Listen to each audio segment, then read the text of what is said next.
Welcome to another edition of The Chat. I'm Catherine Glaspie, Public Information for Chatham County. And with us today is Nick Beard, our video producer. He's behind the scenes. So, Nick, you over there? I'm awake. Good morning, Chatham County. Welcome to The Chat. Are you going to chime in with us a little bit today? Oh, yeah. I'm ready. All right. That sounds good. Also with me today is Abby Murphy. Hey, everybody. Good morning. And today we have Chief Hadley joining us from Chatham County Police Department. Welcome to The Chat. Thanks for having me. Thank you for being here. Tell us a little bit about yourself and how you ended up in Savannah, Georgia. Well, I was born in Indiana, but I moved to South Florida, Naples, Florida, in second grade to live with my dad and my brother. And I grew up down there. So I went to elementary, middle, high school down there in the first couple of years of college. And I always, since high school, knew I wanted to be a police officer. Attended a job fair, and that was what interested me. So I really kind of always knew what I wanted to do.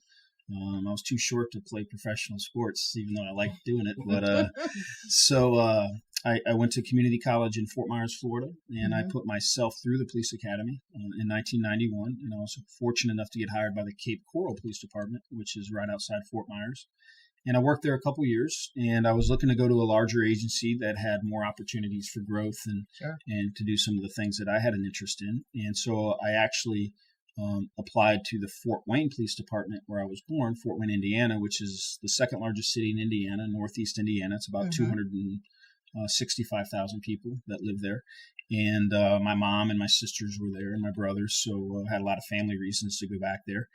And so I went there in January 94 and spent most of my time working undercover and doing that. Really enjoyed that and, got promoted and rose through the ranks and was promoted to captain. And I ended up running the narcotics division for several years, and as well as running the police academy and a patrol division. And so I went back to school, got my master's degree, and had a crazy idea in my head that I wanted to be a police chief. I had my own ideas about policing and things that I, thought would work and how the approach that you should take to community. And anyways, so I ended up in 2008, I was hired as the public safety chief in Kalamazoo, Michigan. And I was had just turned 38 years old. I was young and didn't really know what I was doing, quite frankly. But I had a great boss and a great mentor. And he had a lot of confidence in me. And so I appreciated that and was there for 9.5 years. I thought we did some stellar work around community policing and some other problem-solving initiatives. And so and then I wanted to get to some warmer climate and, looking for new opportunities. And this opportunity came up. And I was kind of amazed. I knew that Savannah had a merged police department. And to see that it was separating was interesting in and of itself, just the dynamics behind it.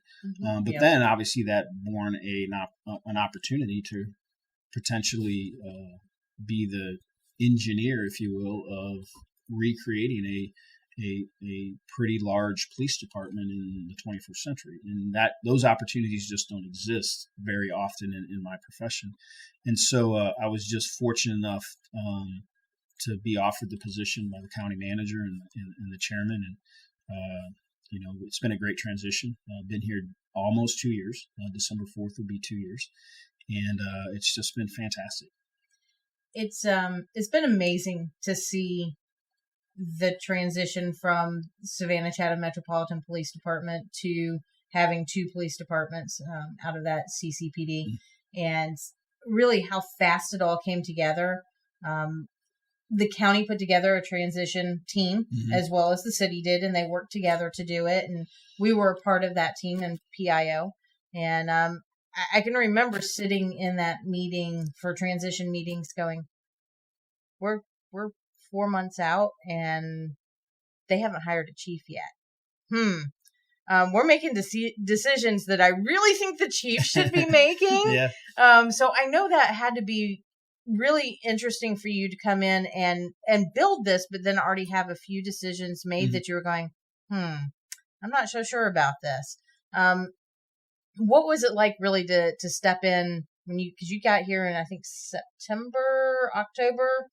No? December 4th was my first day. December 4th. Okay. I remember that was the day that you were sworn in, but I Mm-hmm. didn't realize that was your first day on the job. That was my first day of work. So you're looking at, we had to start policing February 1st. So we had Right. less than 60 days. Yeah. That would have been less than 60 days to begin policing the unincorporated areas. So, Was that stressful to come in 2 months before and know that you had to? Absolutely. I was about to say, Yeah. no pressure at all there, right? I mean, it was. I mean, you just know just in the math of it wasn't going to work in terms of we weren't going to be able to hire Right. enough folks to fulfill our obligation to the community. So with that said, I mean, you need relationships, Right. and you need help, Right. and you have to acknowledge that. And I think that relationship that you built with the sheriff, because they were the ones that came out and really helped you patrol for that first, 6 months or so? Yep, 7 months. They really helped us. So a lot of credit goes to Sheriff Wiltshire and his team, kind of, extending his hand and saying, how can I help? And putting together a staffing plan with his complement of officers and what little officers that we had at the time, and going out and trying to, serve the community like we were obligated to. But it worked. Not perfect, obviously, but it worked. And over time, we were able to hire up and staff up. And then the amount of officers that he attributed to us, kind of month after month, kind of reduced until I think September of 18 was the last couple that went back to them full time. So, like I said, a lot of thanks and credit goes to Sheriff Wiltshire and his team.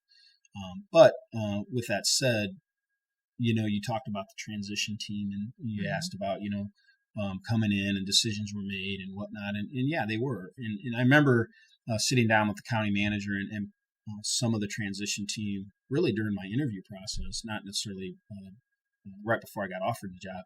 And I asked the question, I hope the new chief doesn't come in and do X. Right. Because I wanted to know from them, you don't want to come in and disrespect their work and act as if you're all knowing and, I'm going to do it my way when decisions had to be made out of necessity. So coming in, as a chief, what could I live with, or what maybe I could change or tweak or move in a new direction later on down the road, because you had to kind of triage, your decision making and make sure that you were making the most important decisions first and leaving some of the others, for later, because you didn't have the necessarily energy or time to affect, the change that maybe you wanted to see. So I really tried to honor the work of the transition team at the same time, kind of putting, I hate to say my fingerprint, because it's really not Jeff Hadley. It's really about our team. And, And, honestly, and I'd even told the county manager this, because he had selected 2 assistant, interim assistant chiefs before I got here. And I was kind of like, I thought I was going to, get to do that. And of course they were interim and I could have, went in a new direction, but what fantastic picks. I mean, Terry Shoup and Julie Tolbert just have been phenomenal. And they both got their strengths and brought that to the table. But first and foremost, just their commitment. I mean, when you have people that are committed to doing a good job, I'll take that over talent any day of the week and twice on Sundays. And you do have an incredible command staff, not just your assistant chiefs, but your command staff has been. I sit back and I watch. I mean, I've been in and out of law enforcement for a number of years on the civilian side of it, and I can see how sometimes they don't work together as a team, the command staff. Sure. I've never seen that with your command staff. They always, at least from outside appearances, they always work together. And I think that's a really interesting thing to see, leadership always coming up with the same decisions. Yeah, and I think, that's just kind of the tone we set from the beginning. My approach has always been about teamwork and relationships, whether it be internally or externally. You try to set your ego aside, institute your best judgment, collective judgment. And I think that's what we've been able to do. And we really wanted to set that tone from the beginning, because we had and still have the opportunity to shape our culture. Yeah. And so everybody's sitting back and watching, what is the chief doing? What is the assistant chief doing? How are they handling things? And we wanted to make sure that we had a culture of inclusiveness, of teamwork, of listening, of treating our employees well. That doesn't mean everybody gets what they want, and that doesn't mean, it's Skittles and rainbows every day. But what it does mean is we're going to treat you as a human being. We're going to treat you as a person and not a number. We're going to listen to you. We're going to give you your fair opportunity to put forth your ideas or explain your point of view. And at the end of the day, decisions have to be made. Sure. But I really think that's really how we've tried to drive the organization, because my philosophy is if we're treating our employees well, they're going to go treat the public well. Exactly. I agree. Right. I mean, it's really kind of basic human nature. And so going by that, I think that has transferred out into the community and the work that the officers have done on a daily basis, because they are the ones that matter most. And in my opinion, there's more of them. Right. They have the most contact with the public. And so if they feel good about their employment by and large, and they feel like they're being treated well and they're, valued, then they're going to go value the community. And so I always thought, and I still believe, what was wanted or expected from CCPD is they want to see you and they want to know you. Absolutely. And so that was kind of my, marching orders, if you will, like go meet your community, go date them. Right. I mean, we have an arranged marriage with our community. Sure. Any police department has an arranged marriage with their community, and it's how you handle that marriage, like any marriage, right? Or relationship. Sure. How much do you put into it? How much do you value it? And if that comes through on a day-to-day basis, by our officers and by everyone in the organization, when trouble comes, because it will, there'll be differences and conflict. There could be a controversial officer-involved shooting. There could be some other incident. When you've built up enough credibility and legitimacy with your community because of the work that you've done every single day, then your community will, number one, support you or give you the benefit of the doubt, or allow you to make mistakes if you fess up and own up to, hey, we could have done that better, or we should have done this better. But you only get that when you put in the work on the front end. And so that's kind of our consistent message throughout the organization on a daily basis. I think it's a great way of handling it and looking at it. And I do want to back up for just a second and make sure that people understand where you guys patrol. So you guys handle all of our unincorporated Chatham County areas. And that's, we recently, the county manager was on the show and he called it the city of Chatham. Yeah. And I think that helps people to really kind of understand it. Yeah. You're not in a city, but you get treated like you're your own city. Yeah. Right. And that's your responsibility, but that's a huge area. That's everything that isn't in a municipality. So you have little pockets over here and little pockets over here and a big pocket over here. How do you manage that? How do you handle getting officers to all those areas? Well, it isn't easy because, it's interesting you asked this question because I was actually having this conversation about geography the other day around, if you have, most municipalities, their borders are contiguous. Right. Most. Yep. Georgia's a little different because state law doesn't require that. Many state laws require that your municipal boundaries have to be contiguous. Right. Whereas here in Chatham County, particularly the city of Savannah, has little pockets. Yeah, sure. They annex here and they annex there. And so they're responsible for this subdivision, I think way off Canebrook Road. There's a subdivision right by the Botanical Gardens. That's the city of Savannah. Right. So even my own neighborhood is that way out in Georgetown. Right. So half of the neighborhood is unincorporated. And then there's like 120 houses that are city of Savannah. Right. So, it's kind of like, how do you patrol that? Yeah. It's, well, number one, it's an understanding of what your responsibilities are. So what belongs to you, if you will, and what belongs to the city of Savannah or Garden City or Pooler or Tybee. Right. Or, a lot of folks, would make the assumption that Spanish Hammock is the city of Tybee. Right. But it's not.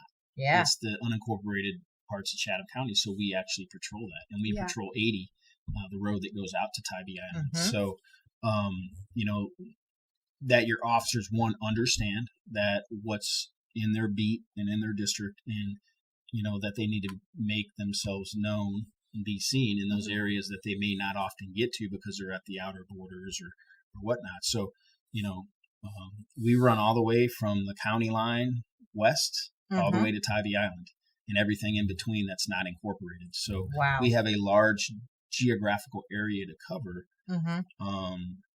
And so that can create its own problems in terms of presence, Mm-hmm. in terms of response times, Sure. and things of that nature. But I think by and large, we've done a pretty good job.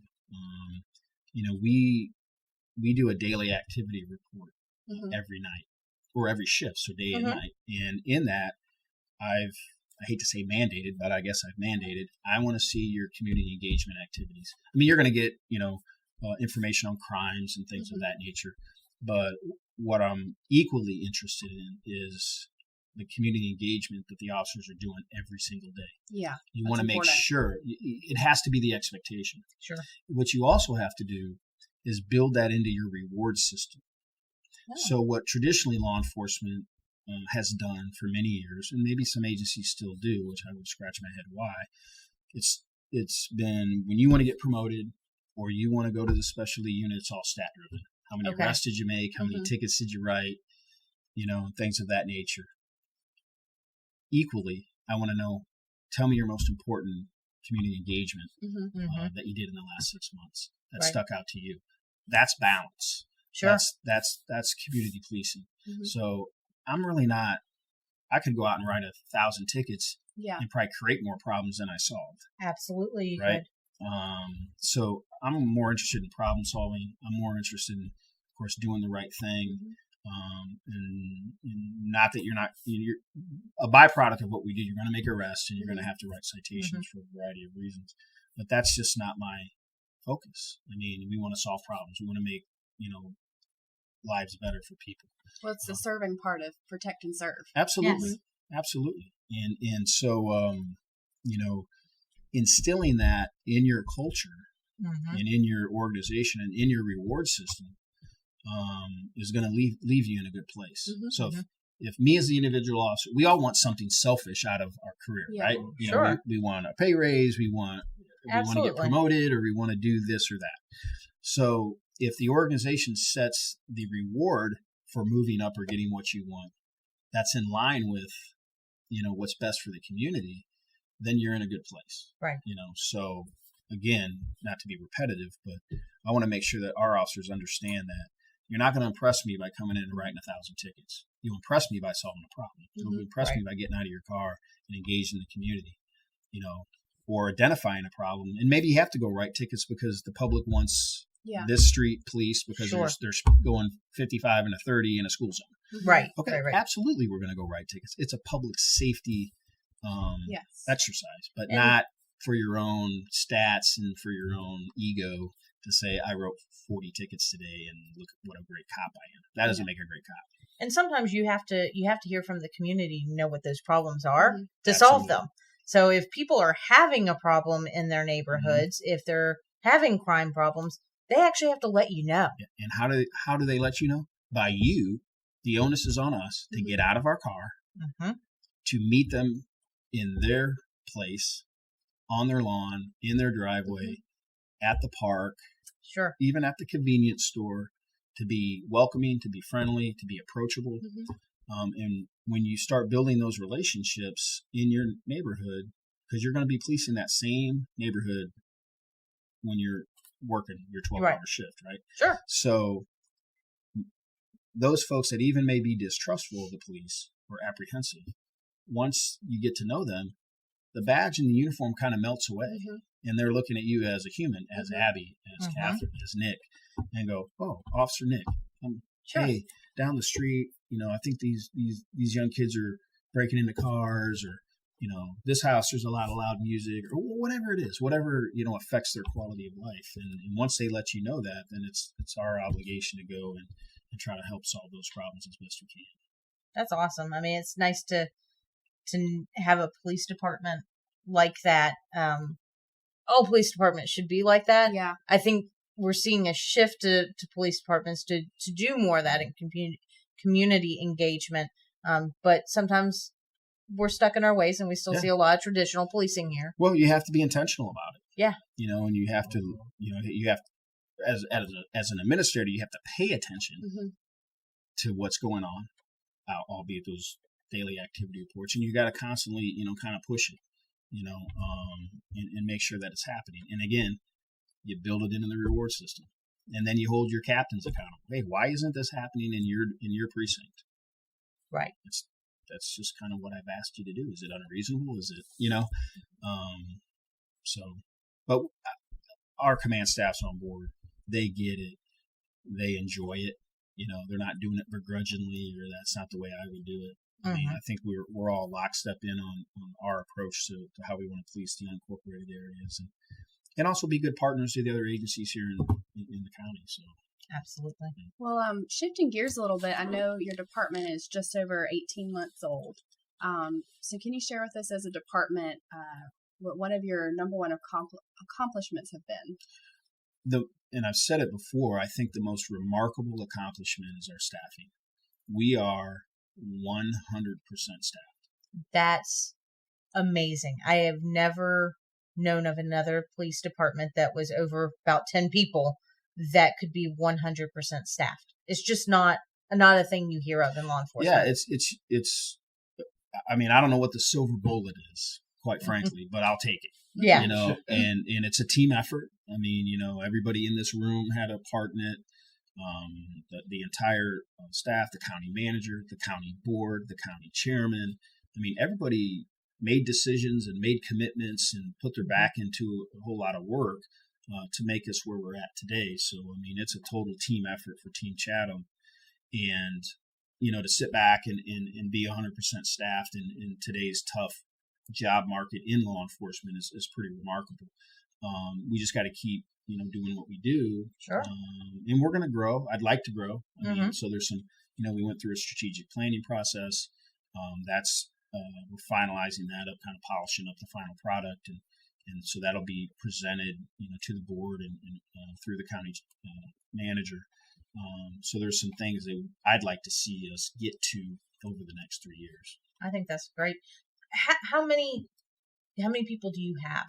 How many officers? How many civilians? So I have 125 sworn officers, and I'm thinking around 20 civilian staff. I don't have the exact number off the top of my head. In addition to that, we also have an obligation to the counter narcotics team. Mm-hmm. And so we are over-hiring to fulfill our obligation to them, which it will be 14 officers, 14 sworn, one lieutenant, one sergeant, the rest investigators, and we're about halfway there. Okay. So we really, if you add all those numbers together, we're really going to have almost close to 140 sworn officers. Wow. Hopefully by maturity. That's actually pretty amazing within 2 years to have that many people, and like you said, you're 100% staffed. I can't believe how it all came together. It's good when it all comes together like that. Yeah.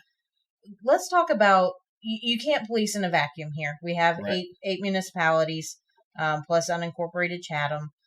All of them have law enforcement with the exception of Vernonburg. Mm-hmm. You guys have to work with everybody else, and that doesn't even include the state partners and the federal partners and everything. How important are those relationships? Oh, they're critical.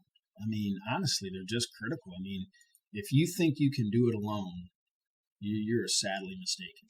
I mean, everybody has something to offer. Mm-hmm. Sure.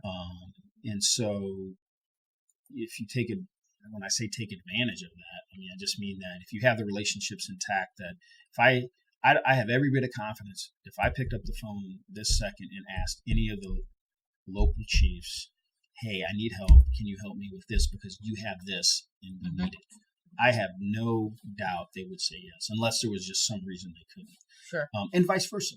I mean, we're here as well. I mean, we're the second largest agency that does patrol in Chatham County. You got City of Savannah, obviously as the largest, and of course the Sheriff's Office with the jail and their staffing. But We have the second highest call volume in the second largest department, so we have something to offer to them as well.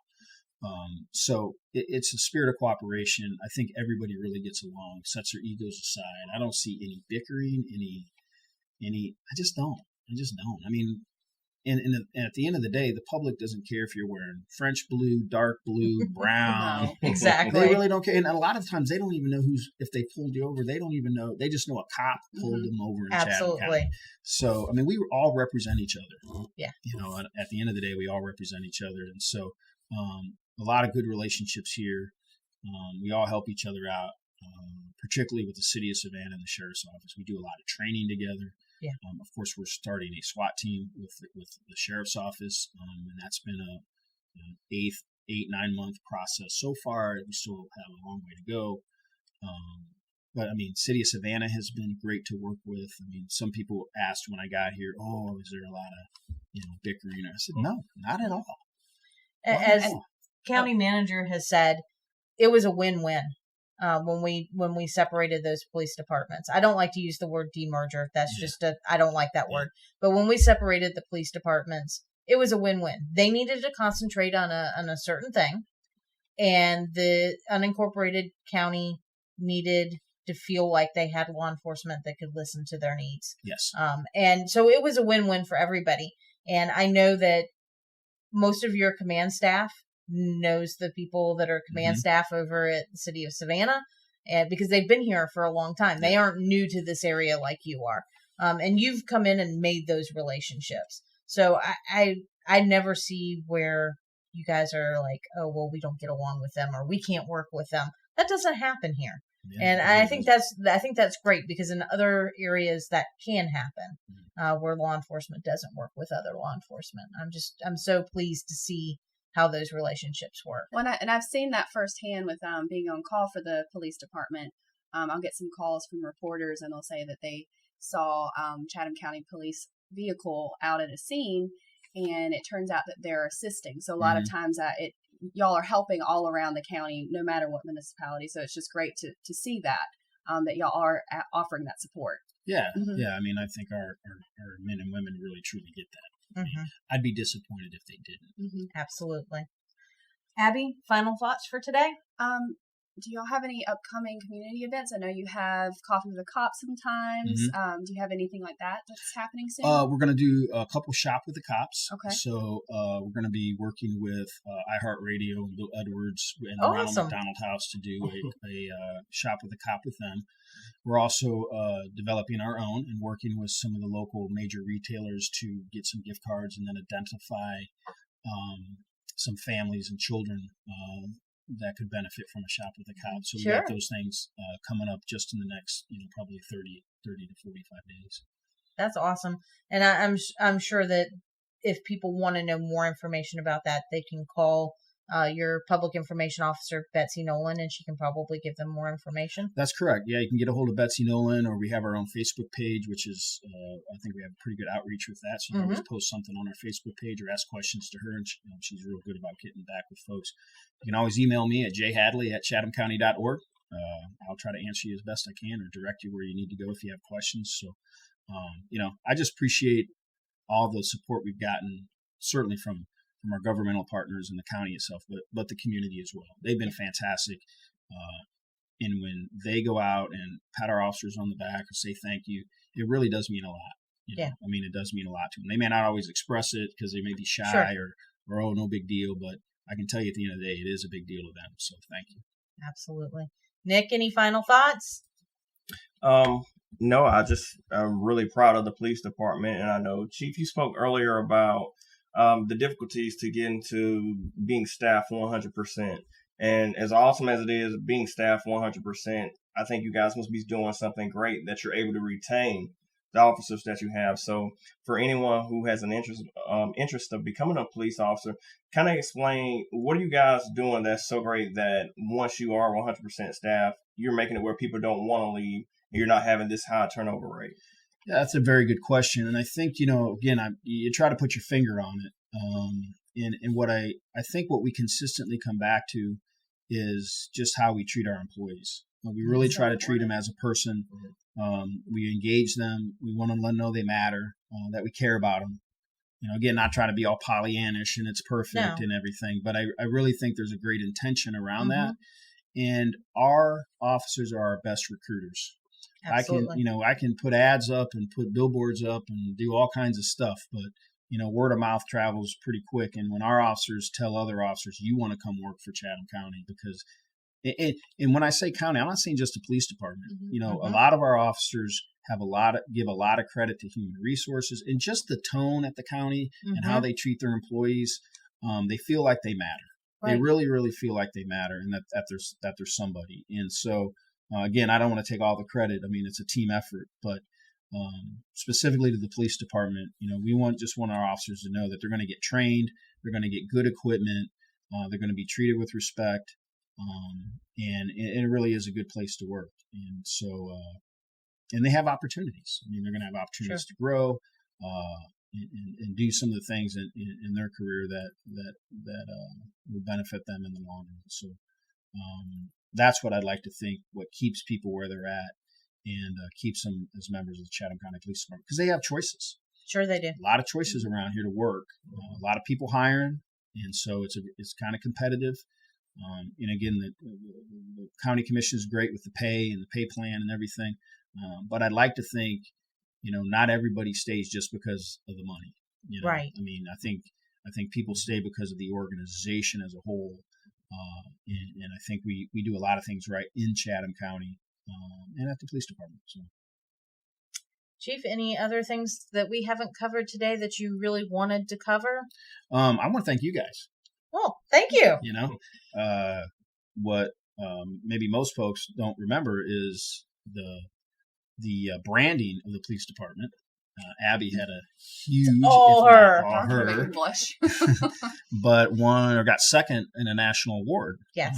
For the branding of the police department. And so, thank you, for making us look good. Well, we've really enjoyed working with y'all. It's always a pleasure to work with your department. It really is. You're very easy to work with, and it is a team effort. Thanks. But no, I mean, I just want to say that there's a lot of thanks to go around. A lot of credit goes to a lot of folks, and again, it's a team effort. Team Chatham, and just proud to be here, and I don't plan on going nowhere. So. Well, good. We don't want you to go anywhere. We like having you here. I have to say that it has been probably one of the highlights of my career to help transition back to the county for the police department, and working with Abby on the branding, and working with you guys and your public information until Betsy came on board, and then still helping with the on-call stuff. I mean, that I have to say that's really it's fulfilling for me as a public information person to do those things and see us really reaching out to our community. Obviously, we wouldn't work. None of us here would work in government if we didn't want to reach out to our residents and make this a better community to live in. And I'm really appreciative of you guys for stepping up and doing the kind of policing that you do. Well, I appreciate that. And I think what the test will be, 10 years, 15 years from now when we're all gone. Or maybe some people will still be. Maybe I'll still be here. But I'm just saying, when we reflect back and look at where we started and where we're at, 15, 20 years prospectively, and our legacy will be that. Right. And if they're going, wow, that's a heck of a police department.